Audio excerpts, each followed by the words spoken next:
It is time now for Better Living, health, education, and consumer news that impacts your life. More adults are using prescription medication.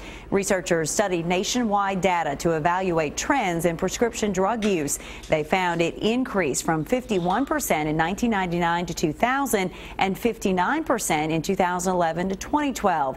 People over 40 saw the biggest increase in use. 8 of the top 10 prescriptions were used to treat disease such as hypertension, high lipid levels, and diabetes.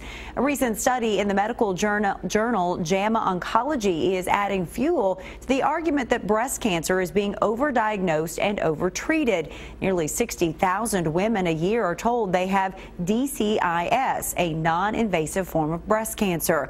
As Terry Okita reports, some patients are opting to watch and wait.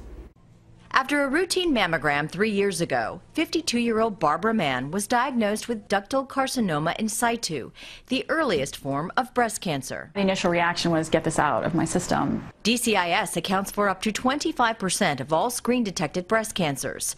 Mastectomies or lumpectomies have become standard treatments. How are you? Surgeon Laura Esserman is considered a pioneer of the active surveillance or watchful waiting treatment for breast cancer. She monitors patients with low-grade DCIS with screenings and medication for 6 months without surgery.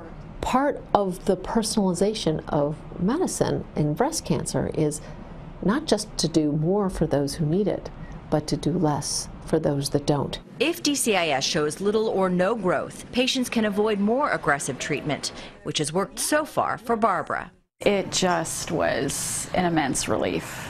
A study of more than 100,000 women with DCIS found aggressive treatments do not reduce breast cancer mortality rates. When time is not of the essence, when it's not an emergency, you can offer different options and you can give people a chance to kind of get a better sense for, well, how is my tumor behaving?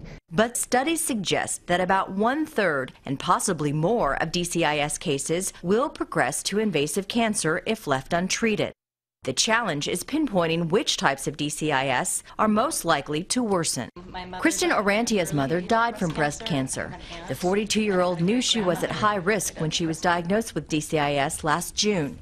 She chose a double mastectomy. I don't have to go in for this every 6-month active surveillance and have the worry and the anxiety and the stress of, am I going to end up like my mom? Dr. Esserman's approach is controversial, but she hopes it will lead cancer treatment into a better future. Terry Okita for CBS News, San Francisco.